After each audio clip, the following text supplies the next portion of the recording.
Tudo começou em uma humilde aldeia japonesa na cidade de Kunamoto.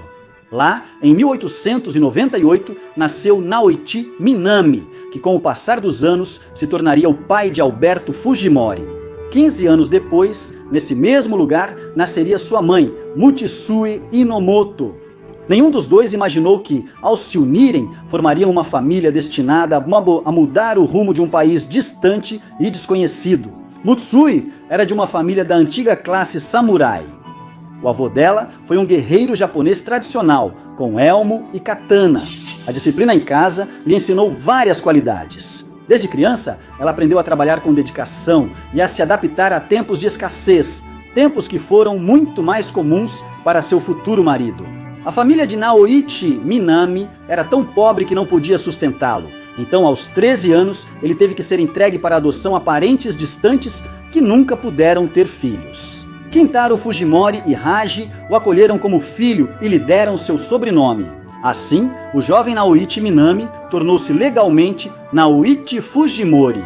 8 anos depois, com 21 anos e uma pequena mala cheia de esperanças, partiu rumo ao Peru em busca de trabalho, estabilidade e um futuro digno. Nos primeiros anos fez de tudo. Foi alfaiate, colhedor de algodão e vigia de obras.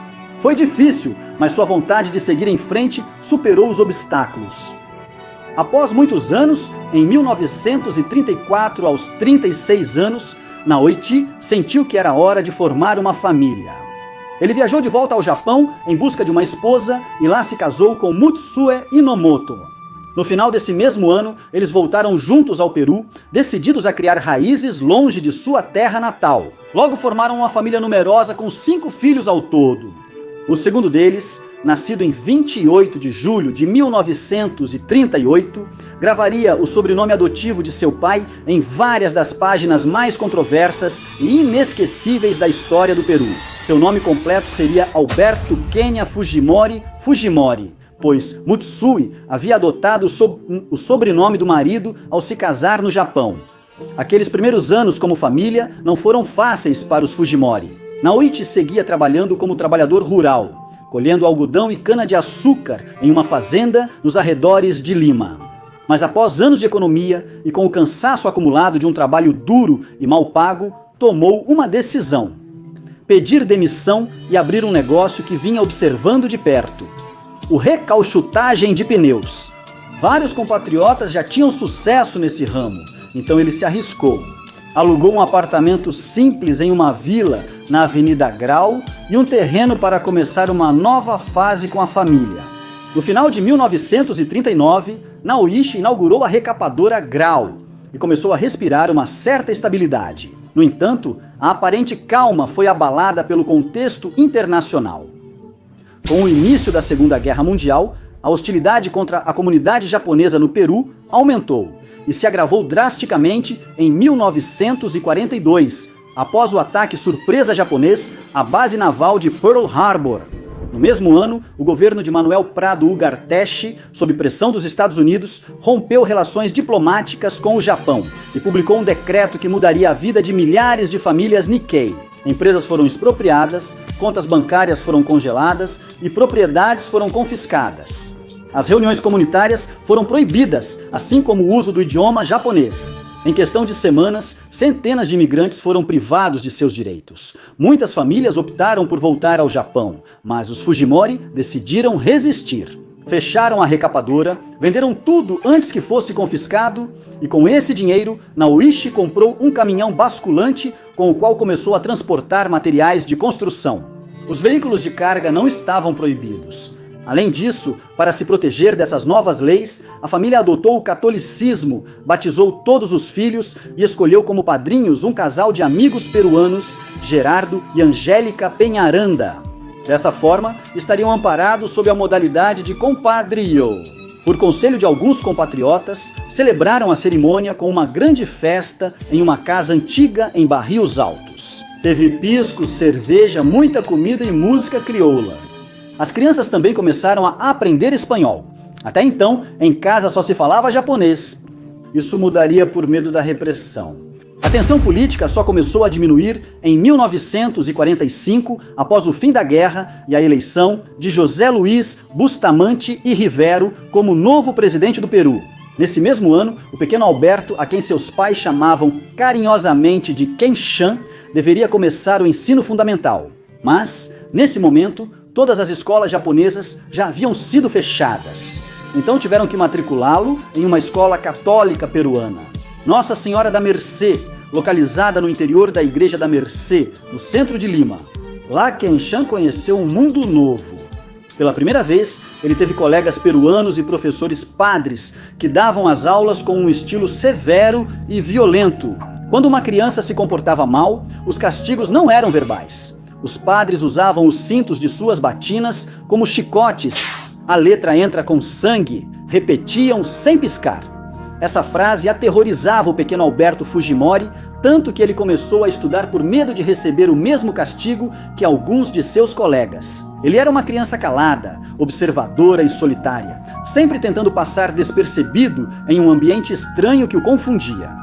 Tinha sido criado como japonês, com valores e costumes totalmente diferentes. E de repente, ele se via forçado a se integrar a uma cultura diferente, cujo idioma não entendia, cheia de cerimônias religiosas e rituais muito confusos para ele. Aos poucos, ele se adaptou às palavras, orações, brincadeiras no recreio e regras não escritas. De um país praticamente novo, estranho, também fez alguns amigos, apesar de que o chamassem de japonesinho, mas em algumas ocasiões, com mais crueldade, de chinês macaco. Mas ele não respondia, se refugiava em seu silêncio, em uma timidez que o acompanharia por muitos anos mais. Enquanto isso, seu pai, Naoichi, buscava um rumo mais estável do que o transporte de materiais. No início de 1946, decidiu abrir uma loja de ferragens, aproveitando a experiência acumulada.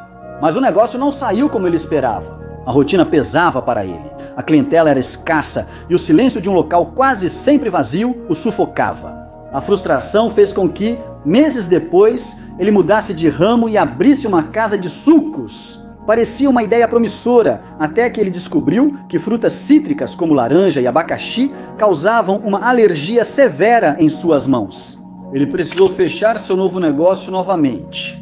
No mesmo ano, nasceu seu quinto e último filho, Santiago Fujimori.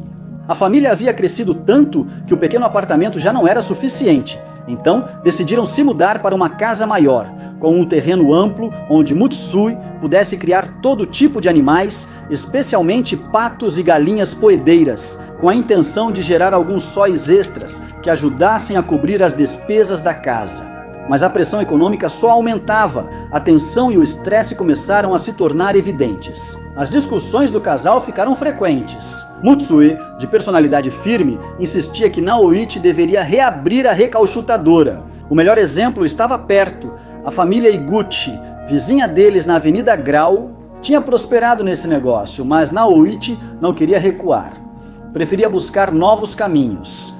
Os tempos difíceis tinham voltado. Por causa disso, eles tiveram que tomar uma decisão difícil, mas necessária. Retirar o pequeno Alberto de sua escola particular e transferi-lo para uma escola pública, chamada La Rectora, onde ele cursaria o terceiro ano do ensino fundamental. A mudança foi brusca, já que nesse novo ambiente, a discriminação racial ficou mais evidente. Já não eram só as crianças que o chamavam de coreano. Mesmo sabendo que sua origem era japonesa, os adultos também faziam isso. O preconceito naquela época ainda era muito enraizado e alimentado pelos filmes norte-americanos exibidos diariamente nos cinemas de Lima. Nesses filmes, os norte-americanos eram os heróis, enquanto os japoneses e coreanos eram sempre retratados como inimigos cruéis e traiçoeiros. Essa narrativa marcou profundamente a percepção coletiva. Só com o passar dos anos, esse preconceito começaria a desaparecer. Apesar de tudo, o pequeno Kenchan permaneceu na escola La Rectora durante todo o ensino fundamental. Era um aluno responsável com notas acima da média, embora sem se destacar de forma particular. Mas tudo mudaria no sexto ano. Naquela manhã, a professora Dora Escalona entrou pela primeira vez na sala de aula. A presença dela o impactou imediatamente. Ela tinha uma figura elegante, um rosto delicado, salpicado de sardas e uma maneira amável e serena de falar. Foi então que algo novo nasceu dentro dele. Pela primeira vez, ele sentiu uma atração profunda por uma mulher. Movido por esse impulso, ele decidiu impressioná-la. Começou a estudar com mais dedicação do que nunca. Matemática, história, biologia, literatura. Ele se dedicava a tudo com muito cuidado. Essa disciplina o ajudou a descobrir que era realmente bom nos estudos. As notas altas começaram a elevar sua autoestima, então ele não parou de estudar. Quando não estava em aula ou fazendo tarefas, ajudava seu pai com o novo empreendimento da família, uma floricultura. Essa era uma ideia que tinha a aprovação de Mutsuei. Então, Naoichi alugou um terreno amplo de 820 metros quadrados, localizado na Avenida Camino Real 790, bem em frente ao Lima Golf Club. Toda a família se mudou para lá. Era uma das áreas mais exclusivas da cidade. Naoichi não tinha experiência no ramo, mas confiava que a localização privilegiada garantiria o sucesso. Ele estava certo. Logo começaram a receber pedidos de buquês, cestas e coroas para funerais. O trabalho aumentou e todos na família tiveram que colaborar. Alberto era o responsável pelas entregas. A bordo de sua bicicleta Monarch, Alberto entregava os arranjos pela vizinhança antes e depois de ir à escola. O sucesso foi tão grande que logo surgiu concorrência, levando-os a aprimorar a qualidade dos produtos. Com o tempo, Alberto virou especialista em montar cestas ikebana. Sua técnica refinada chegou até a superar a de sua mãe. Para motivá-lo, sua família costumava dizer que ele tinha um talento natural, um verdadeiro dom para essa arte. Foi assim que nasceu nele um gosto especial pela natureza e pelas plantas. Isso se somaria ao seu crescente interesse pelos estudos. Ao longo daquele ano, Alberto se dedicou para ser o primeiro da turma, inspirado pela professora Scalona e buscando provocar nela surpresa ou reconhecimento. Esse desejo se transformou em confiança e esta em segurança, um processo silencioso que começou a moldar seu caráter. E ele iria precisar disso, porque em 1952, ao terminar o ensino fundamental, foi novamente transferido de escola. Agora, ele entraria na grande unidade escolar Alfonso Ugarte. Para isso, ele precisava passar por um rigoroso exame de admissão. Graças ao incentivo que recebeu de sua inesquecível professora Purimenha, ele se apresentou e conseguiu entrar, ficando em primeiro lugar entre os admitidos. A família comemorou a notícia com orgulho. Seu pai, Naoichi, que raramente demonstrava entusiasmo, o abraçou com força, como poucas vezes havia feito, e lhe disse algumas palavras contidas. Parabéns, Kenshan. Diferente de sua antiga escola, no Alfonso Ugarte, cada disciplina era ministrada por um professor especializado. Sua favorita era botânica. Nela, ele podia aprofundar sua afinidade com a natureza. Logo, seus colegas começaram a chamá-lo de Fuji e a perguntar, alguns com simpatia e outros em tom de gozação. Ei, japonês, por que você é tão estudioso? Alberto não compartilhava com eles os interesses mais populares. Ele não gostava de futebol nem das aulas de educação física. Também não assistia aos mesmos filmes que todos viam, como O Cavaleiro Solitário, Capitão Marvel ou Tarzan. Não se animava com os quadrinhos coloridos que outros liam, como Superman, Batman e Robin, Arte ou Popeye.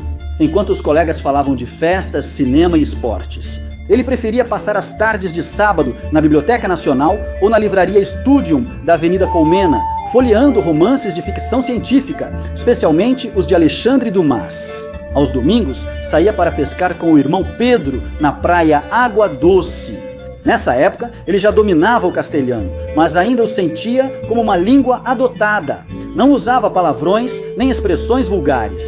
A gíria crioula era totalmente estranha para ela. Seu único círculo de jovens era na escola, onde pelo menos o bullying havia ficado para trás. Finalmente, ele podia viver em paz. No final do 4º ano do ensino médio, ele começou a se preparar com determinação para o exame de admissão da Escola Nacional de Agricultura La Molina, que depois se tornaria a Universidade Agrária La Molina. Sua rotina começava todos os dias às 4h30 da manhã. Ele revisava o manual de admissão sem interrupções, depois tomava banho frio e saía para a escola. Ele tinha um objetivo claro: passar na primeira tentativa, sem recorrer a cursinhos pré-vestibulares, nem professores particulares. Ele manteve essa disciplina durante 1955 e 1956. estava no 5º ano do ensino médio, já com 18 anos. Em março do ano seguinte, ele oficializou sua candidatura. Alberto não só conseguiu seu objetivo de entrar na primeira tentativa, uma façanha que poucos alcançavam, como também o fez ocupando o primeiro lugar na faculdade de agronomia. Seus pais não cabiam de tanto orgulho. Para comemorar, ofereceram um grande banquete em casa com pratos preparados por Mutsue, como sushi, nishimi e gohan. Também brindaram com saquê. Não era uma conquista pequena.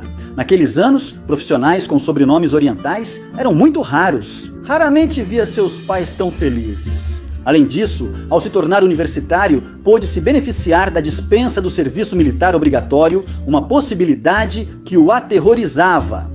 Considerava que aquele sistema abusivo e discriminatório. Não concordava com a ideia repetida por muitos de que o serviço militar te faz homem. Para ele, isso deveria ser abolido.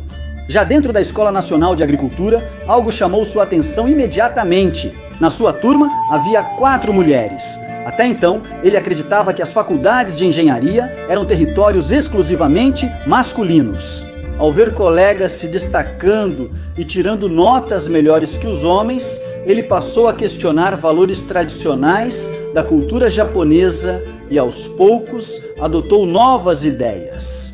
Apesar dos avanços, ele ainda tinha dificuldade de se integrar totalmente.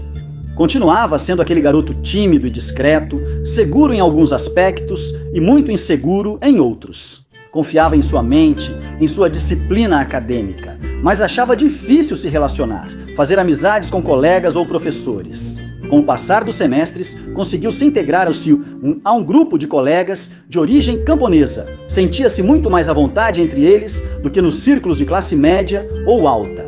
Seus amigos moravam no campus e trabalhavam lá dentro para cobrir suas necessidades básicas. Também tinham uma visão política com ideias socialistas. Muitos deles haviam sido doutrinados no marxismo-leninismo. Costumavam debater sobre política e luta de classes. Alberto não compartilhava nas posturas mais radicais, mas simpatizava com certas abordagens reformistas.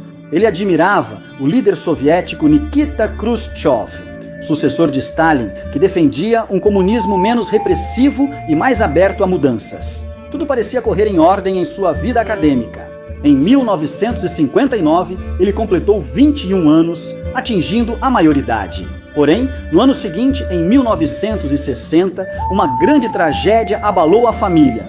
Seu pai, Naoichi Fujimori, sofreu um derrame cerebral, marcando um antes e um depois para todos. Conseguiu se recuperar parcialmente. Com reabilitação, ele conseguiu voltar a andar, apoiando-se em uma bengala com a mão esquerda.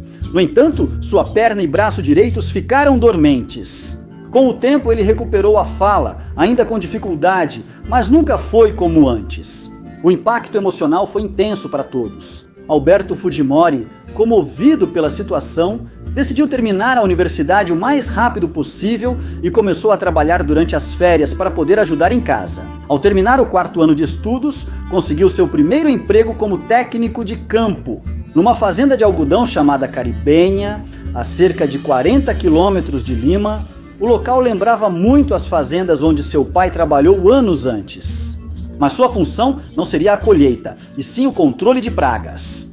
Ele coletava folhas, pegava amostras e as enviava para análises entomológicas com o objetivo de determinar o inseticida adequado. Naquele verão, ele recebeu um salário de 750 pesos, com alojamento e alimentação completos.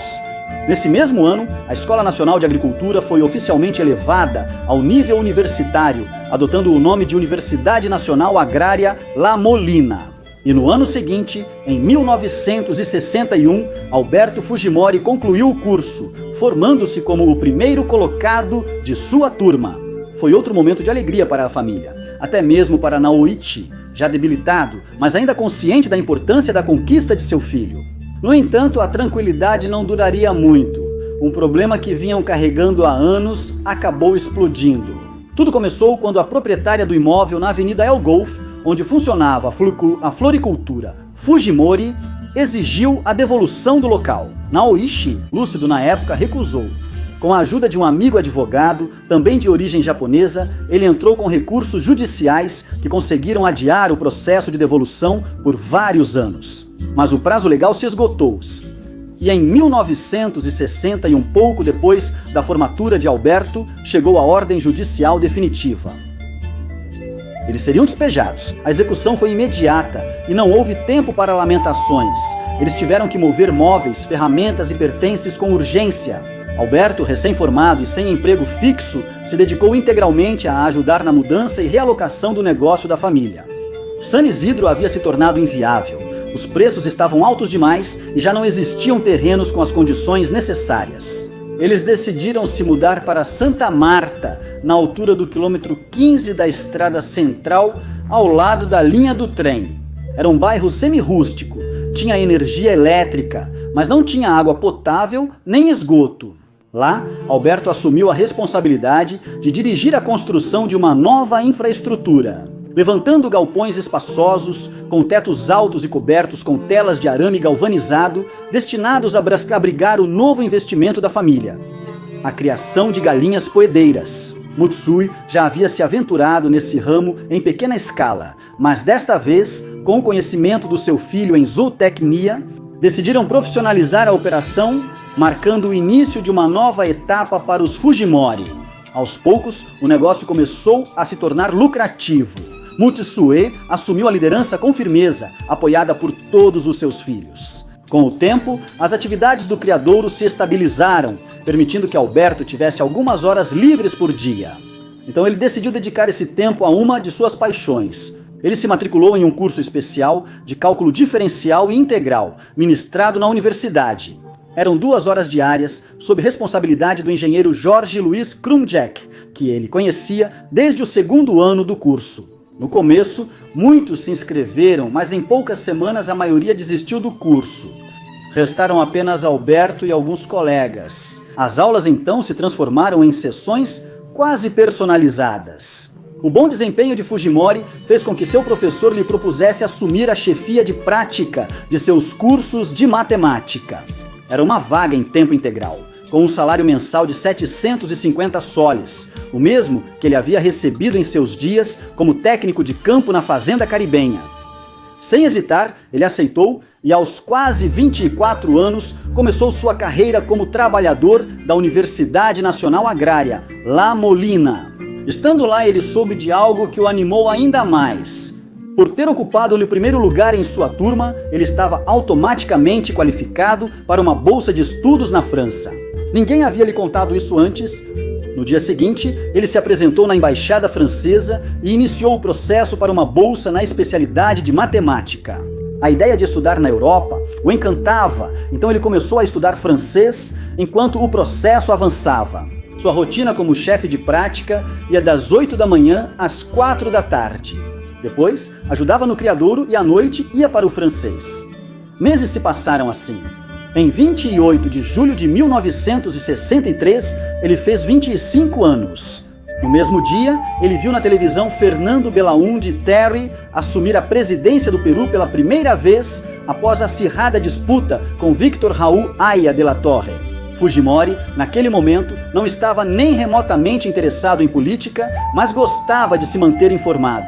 Ele havia dado seu voto a Belaúnde, atraído pelo seu discurso voltado para os camponeses e pelo seu símbolo da lampa ligado ao trabalho agrícola, algo que lhe gerava muita simpatia. Pouco depois, foi admitido no programa de especialização em matemática, na Universidade de Estrasburgo. Seria sua primeira viagem internacional. Ao chegar, ficou impressionado com a arquitetura, a ordem urbana e a vida cultural da cidade, mas logo enfrentou as dificuldades próprias do idioma. Essa barreira limitou ainda mais sua capacidade de integração. Por isso, seus vínculos sociais foram reduzidos a um pequeno grupo de estudantes latino-americanos e a outro de japoneses que o acolheram ao notar seus traços físicos, mas ficaram impressionados com as diferenças culturais tão marcantes. A experiência acadêmica também foi difícil. Pela primeira vez, ele reprovou em uma matéria. Esse golpe o desmoralizou, mas não o impediu de concluir a especialização. Após 1 ano e meio, ele voltou ao Peru como exigia seu compromisso. A bolsa estava sujeita à modalidade de comissão de serviços. Ou seja, ele continuou recebendo seu salário integral como docente durante sua estadia no exterior. No final de 1964, ele retornou à Universidade Agrária e foi promovido desta vez com um novo cargo, professor auxiliar. Foram atribuídas a ele 2 disciplinas, cálculo diferencial e integral. Durante os anos seguintes, sua vida se dividiu entre dar aulas e administrar a fazenda da família. Em 1968, ao completar 30 anos, ele foi promovido à categoria de professor associado, o que veio acompanhado de um aumento salarial. Mas aquele ano reservava algo muito mais importante para Alberto Fujimori. Uma novidade inesperada surgiu em sua vida, algo que nunca havia lhe acontecido antes. Brigitte Handel era uma professora alemã de educação infantil no Colégio von Humboldt. Foi um amigo professor universitário quem os apresentou. Brigitte era alta, alguns centímetros a mais que ele, magra, de rosto fino e alongado, com olhos azul acinzentados e cabelos longos quase ruivos. Ela falava clara e francamente, sem rodeios. Uma desenvoltura que contrastava com o estilo reservado de Alberto Fujimori, que, mesmo tímido, conectou-se com ela de imediato. A conversa fluía sem esforço e um novo sentimento começou a despertar. No primeiro encontro, ele a levou à Universidade Agrária. Depois, ela o convidou para jantar em seu apartamento. O relacionamento avançou rapidamente e logo começaram a viajar juntos a bordo do Volkswagen de Brigitte. Eles percorreram o Peru, se aventuraram pelos desertos da costa e pelas estradas íngremes da Serra Central. Ela observava tudo com curiosidade insaciável e opinava sem filtros, com sinceridade extrema. Aquele olhar estrangeiro permitia a Alberto redescobrir seu país a partir de uma perspectiva diferente. Foram tempos felizes para ambos, embora não isentos de tensões. Anos depois, Brigitte admitiu que o jeito controlador e autoritário do namorado a incomodava às vezes. Ele queria sempre ter a última palavra, a decisão final em tudo. Eles vinham de culturas e criações muito diferentes, mas mesmo assim conseguiam se entender. O relacionamento teve muitas aventuras, mas uma delas me surpreendeu muito.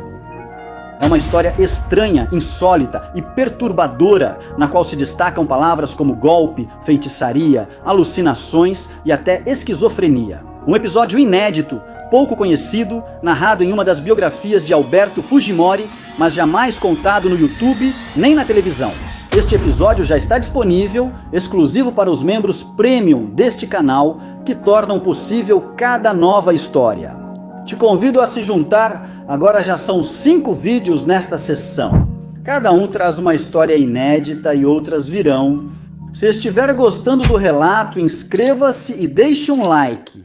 No ano seguinte, em 1969, quando estava mais apaixonado, uma oportunidade acadêmica mudaria o rumo das coisas para Alberto Fujimori. Ele foi selecionado para uma bolsa de 2 anos, financiada pela Fundação Ford, para cursar um mestrado em matemática aplicada na Universidade de Wisconsin, uma das 10 mais renomadas dos Estados Unidos.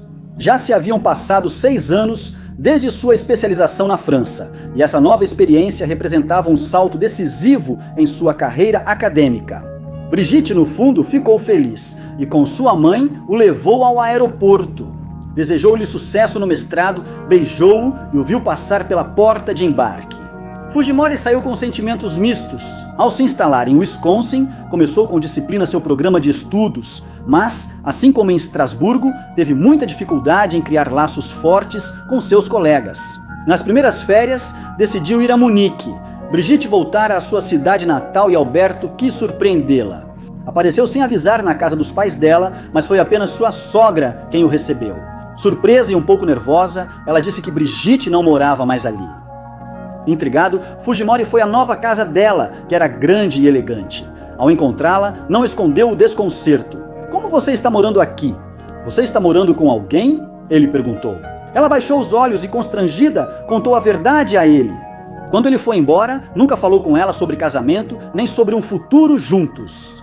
Diante dessa incerteza, ela decidiu recomeçar a vida na Alemanha e estava começando um novo relacionamento. O golpe foi devastador e deixou uma ferida profunda, misturada com a sensação amarga de traição. Essa foi sua primeira e última desilusão amorosa. Buscando alívio, decidiu viajar ao Japão para se reconectar com suas raízes e distrair a mente, sem suspeitar que em breve receberia um golpe ainda mais forte. Em 16 de julho de 1971, sua irmã Rosa ligou de Lima para lhe dar a pior notícia. Seu pai, Naoichi Fujimori, de 72 anos, havia falecido. O mundo desabou para Alberto, mas ele decidiu não voltar ao Peru e focar em terminar o mestrado. Finalmente, em julho de 1972, pouco antes de completar 34 anos, retornou ao seu país, sabendo que tinha um compromisso pendente com a Universidade Agrária. O acordo exigia que ele trabalhasse lá pelo menos o dobro do tempo de sua formação em Wisconsin. Mas ao chegar, descobriu que não havia pressa. A universidade estava ocupada e paralisada pela Federação dos Estudantes, com apoio de partidos de esquerda. Só em 1973, ele retomou as aulas de cálculo diferencial e integral, em um contexto nacional conturbado. O governo militar de Velasco Alvarado afundava o país em uma crise econômica crescente. Déficit fiscal e desvalorização da moeda cresciam, com inflação fora de controle. Mas na universidade não havia espaço para questionar o regime. A instituição não havia expressado apoio político à reforma agrária, mas colaborava com ela no âmbito técnico e acadêmico. Alberto Fujimori, como muitos professores, tornou-se testemunha dos impactos devastadores das políticas do regime militar no setor agrícola peruano. No entanto, sua maior preocupação naqueles anos não estava na economia nacional, mas sim em sua vida pessoal.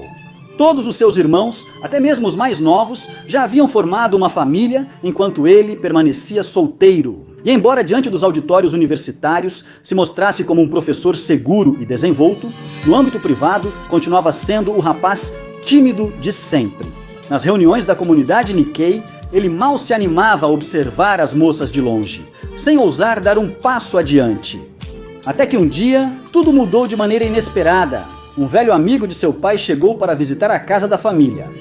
Durante o jantar, no meio de uma conversa tranquila, ele fez uma proposta que marcaria um novo rumo. Ken-chan, você não gostaria de conhecer minha sobrinha? O nome dela é Susana. Claro que sim, respondeu ele. Sem saber, aquela proposta daria início a outra cadeia de acontecimentos que, anos depois, alteraria a história do Peru. Tudo começou com um almoço na casa dos Iguchi. Alberto mal os conhecia, mas eles já o conheciam desde que ele era pequeno.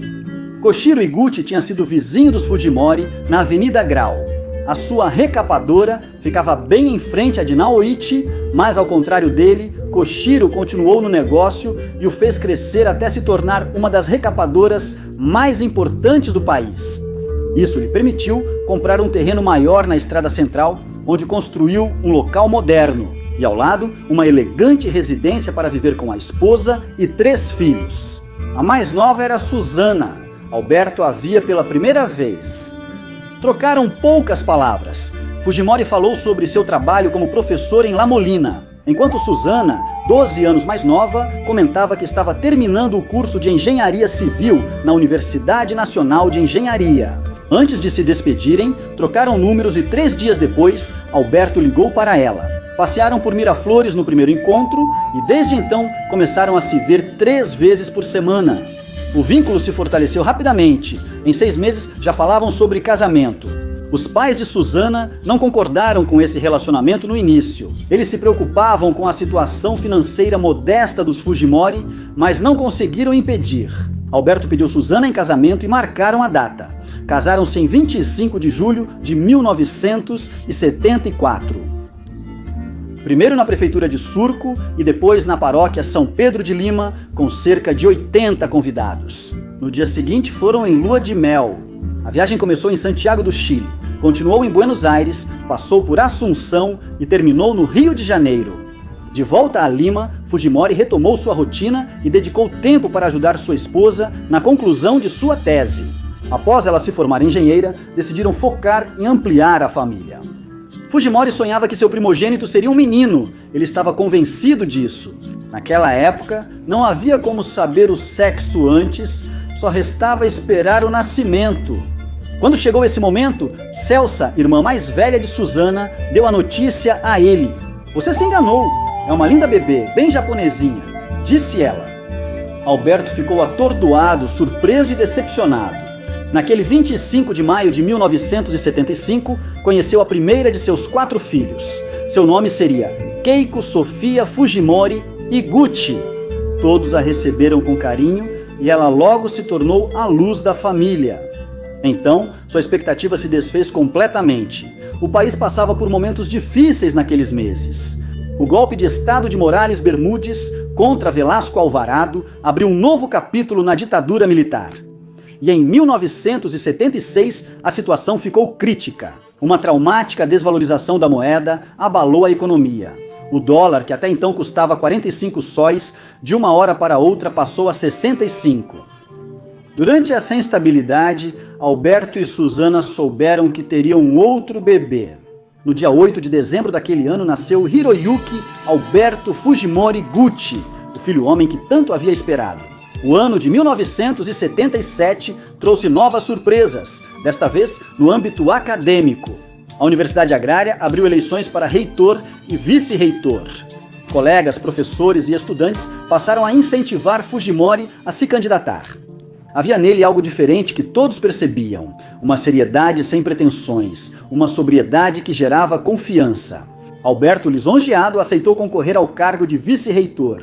Foi uma campanha tensa, marcada por alianças, apoios sinceros, mas também por intrigas e traições.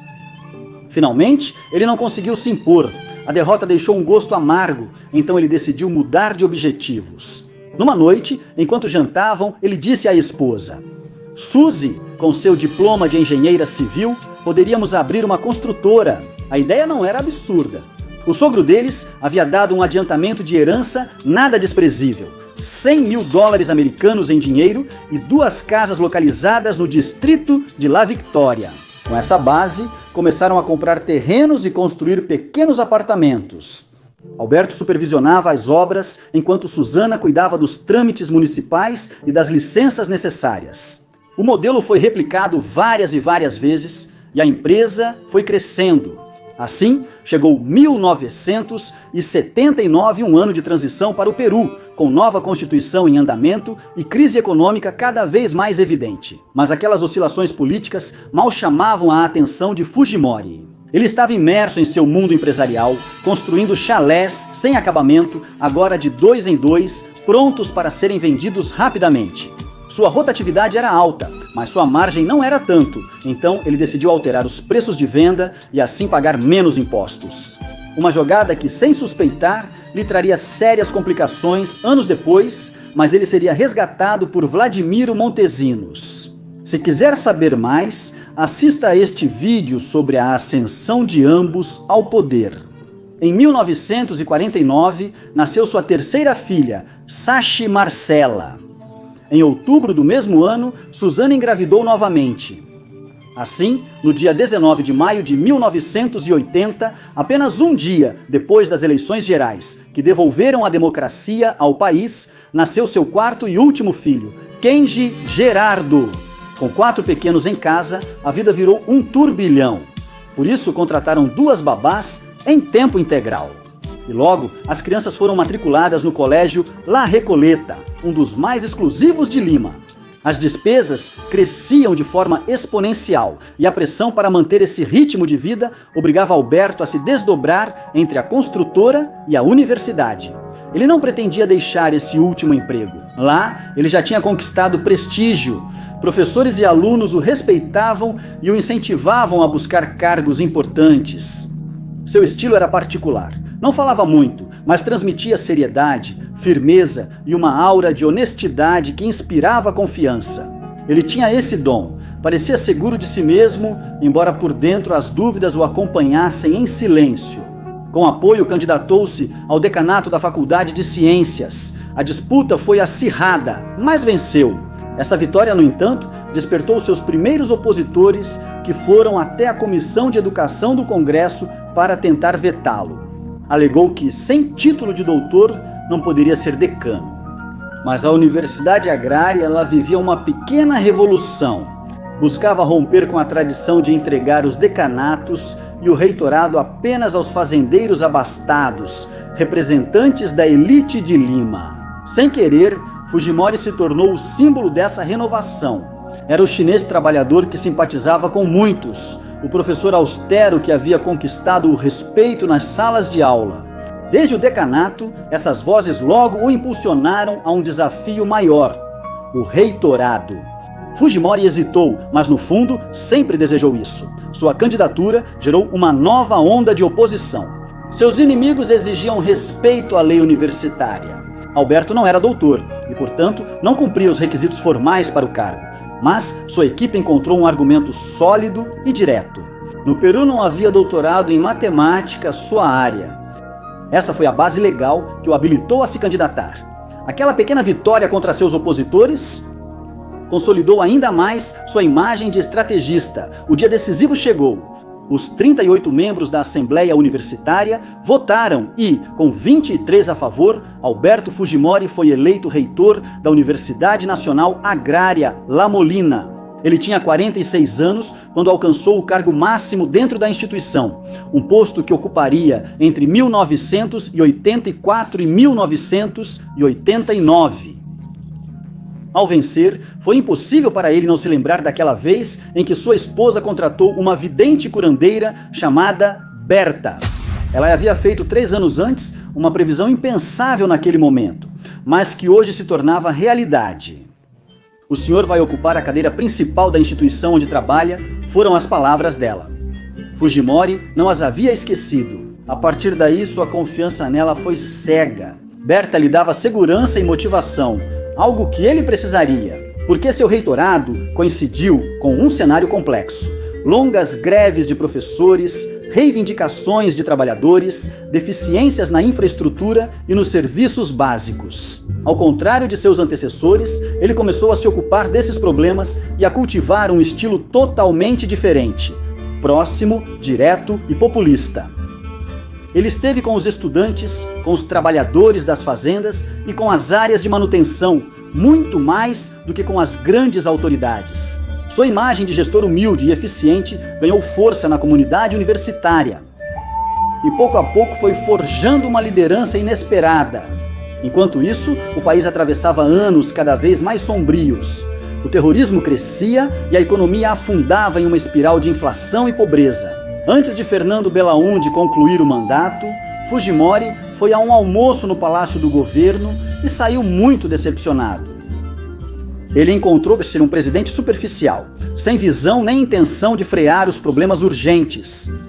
Essa decepção o levou a olhar com indiferença para as eleições de 1985, onde Alan Garcia se tornaria o presidente do Peru, apenas para encarnar um governo desastroso, ainda pior do que os anteriores. Logo, o terrorismo e a inflação atingiram números impensáveis. Fujimori não votou em Alan Garcia, nem simpatizava com suas políticas ou partido. No entanto, o destino o transformaria em um aliado fundamental para o que viria depois. Naquela época, seu prestígio como reitor crescia.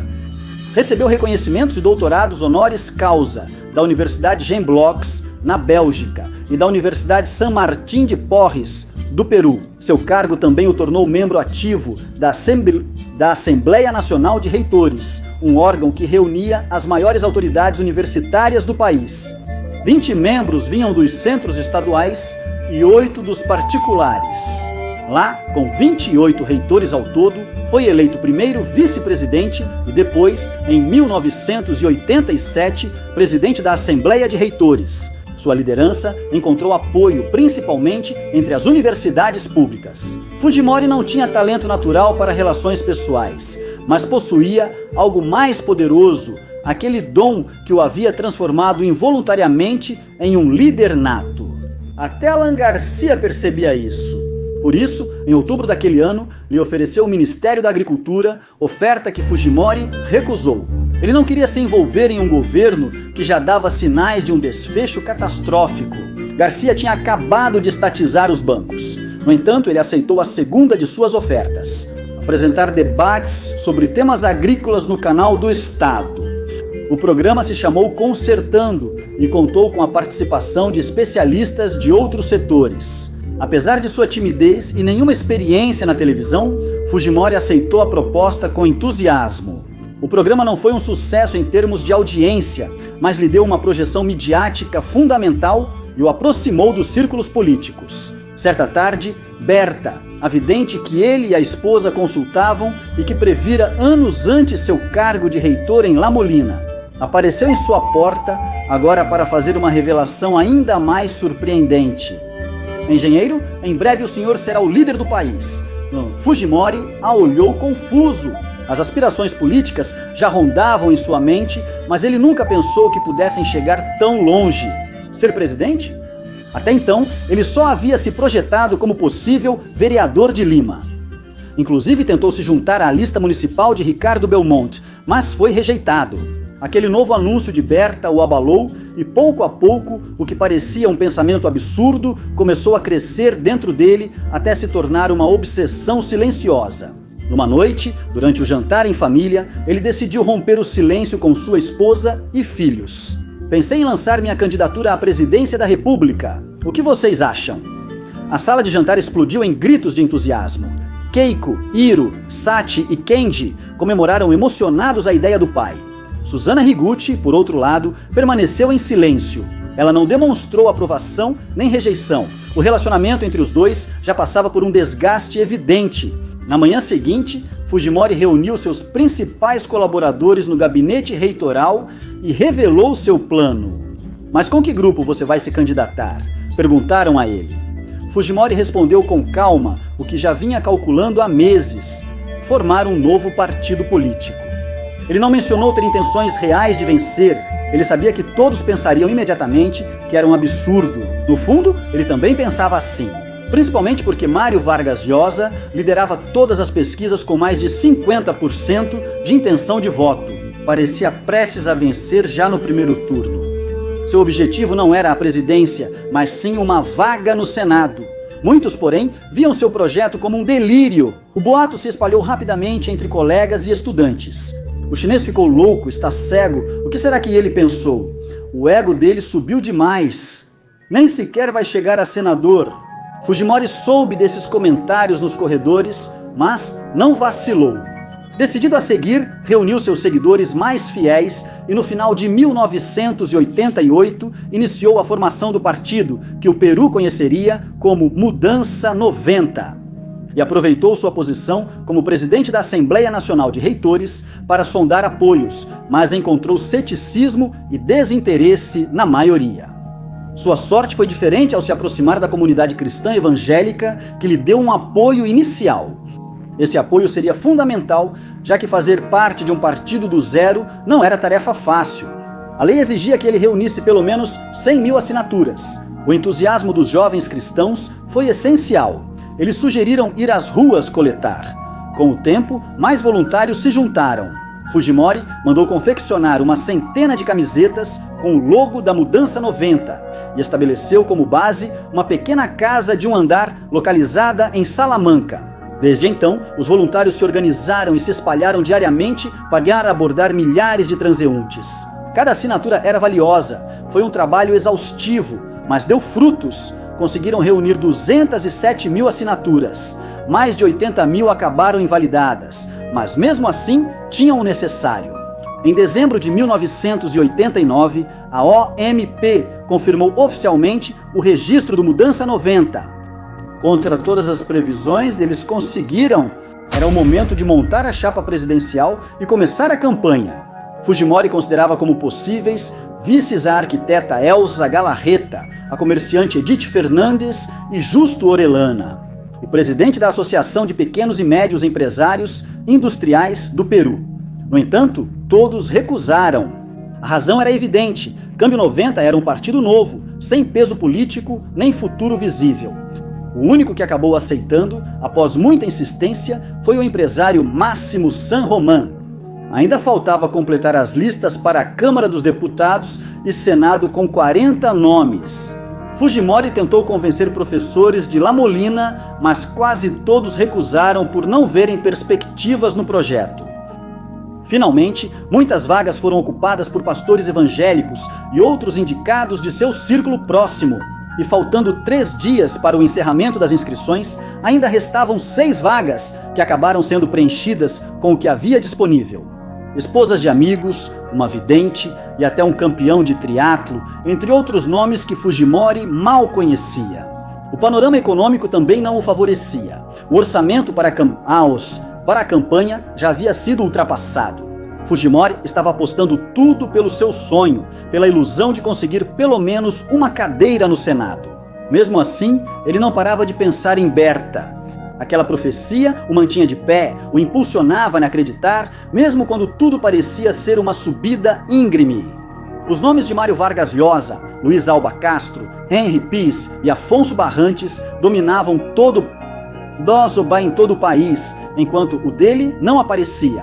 A mídia não lhe dava atenção, apenas algumas rádios pequenas lhe davam espaço. Então ele decidiu arriscar tudo com uma estratégia diferente. Comprou um pequeno trator e uma carroça. A esses se juntou um caminhão Toyota, emprestado pelo gerente-geral da Mitsui. O veículo foi batizado como Fujimóvel. Com esses veículos, ele improvisou uma campanha itinerante, percorrendo os bairros mais humildes e os povoados mais afastados de Lima. Subido naquele trator, na caçamba do caminhão, ele proclamava suas promessas com um megafone: água, esgoto, luz, ruas, escolas e postos de saúde. Depois descia e caminhava entre as pessoas, apertava mãos, ouvia reclamações e entrava em áreas consideradas altamente perigosas, marcadas pela violência e pelos atentados terroristas. Parecia não ter medo e, pelo contrário, dava-se a impressão de estar familiarizado com a vida difícil dos migrantes andinos e com seus trabalhos no campo. A notícia começou a se espalhar. Era a primeira vez que um candidato à presidência chegava tão perto do povo. Fujimori rompeu com as normas tradicionais de fazer política. Ele não se limitava a comícios em praças centrais, nem a discursos formais. Sua campanha era de bairro em bairro, rua em rua. Esse método começou a dar resultado. Seu nome, que até pouco tempo atrás aparecia diluído no grupo de outros nas pesquisas, figurou pela primeira vez com 4%. Esse pequeno salto foi para ele um motivo de enorme entusiasmo. Com recursos limitados, ele produziu um comercial de apenas 30 segundos para o canal estatal. Os canais privados eram inalcançáveis para o seu orçamento. A rotina se tornou imparável. Todo dia um novo bairro, toda semana um distrito diferente. Sempre que podia, levava seus filhos junto para reforçar essa imagem de pai que ensinava aos seus a importância de estar com os mais necessitados. Sua figura logo transcendeu Lima. Sua mensagem se espalhou primeiro entre famílias de imigrantes e depois se propagou de forma viral para todos os cantos do país. Ele não contava com gigantografias, nem inúmeros painéis nas avenidas principais. Seu marketing era o boca a boca. E como funcionava? Em poucas semanas, sua intenção de voto chegou a 9% dos jornais que o ignoravam passaram a procurá-lo. A imprensa se instalava desde cedo em frente à sua casa para acompanhá-lo em seus percursos pelos assentamentos humanos da capital. O sucesso em Lima o fez expandir a campanha para as províncias, onde sentia forte apoio popular. O refrão "Chino, Chino, Chino" ecoava nas praças. A ligação com os eleitores era genuína e clara. Nos últimos dias, ele começou a percorrer o país em um ritmo mais intenso. E no dia 5 de abril de 1990, dias antes das eleições, ele embarcou em um avião rumo ao aeroporto de Jauja. De lá, ele seguiu para Huancayo, onde realizaria o encerramento de sua campanha. Uma multidão lotava a praça principal, ocupando mais de 6 quarteirões ao redor. Ao mesmo tempo, Mário Vargas Llosa fazia o mesmo no Paseo de la República, em Lima. Sua convocação foi grande, mas sem transmitir o mesmo fervor popular. Em poucas semanas, o tabuleiro do jogo havia mudado completamente. No sábado 7, véspera das eleições, Fujimori buscou um respiro. Ele viajou com sua família para Pucusana, alugaram uma lancha e foram 1 milha mar adentro, em busca de silêncio e calma antes do dia decisivo. Na manhã seguinte, ele foi votar acompanhado de sua esposa. E enquanto caminhava em direção à mesa de votação, ouviu entre as pessoas aquelas típicas frases ofensivas que sempre o faziam lembrar dos anos de escola. Chinês, japonês, o que você está fazendo aqui? Volte para o seu país. Aquilo passaria, mas não tão cedo, porque às 4 da tarde daquele 8 de abril de 1990, o flash eleitoral lhe deu a notícia que tanto esperava. Mário Vargas Llosa teve 32,6% e Alberto Fujimori 29,1%. Aquele instante foi o auge de sua existência até então, o início de uma história muito mais longa. Se você gostaria de vê-la neste canal, me avise nos comentários. Se houver muitos pedidos, prometo trazê-la em breve. Não se esqueça de se inscrever se você gostou deste vídeo, porque ainda há muitas outras histórias para contar. Nos vemos no próximo. Tchau.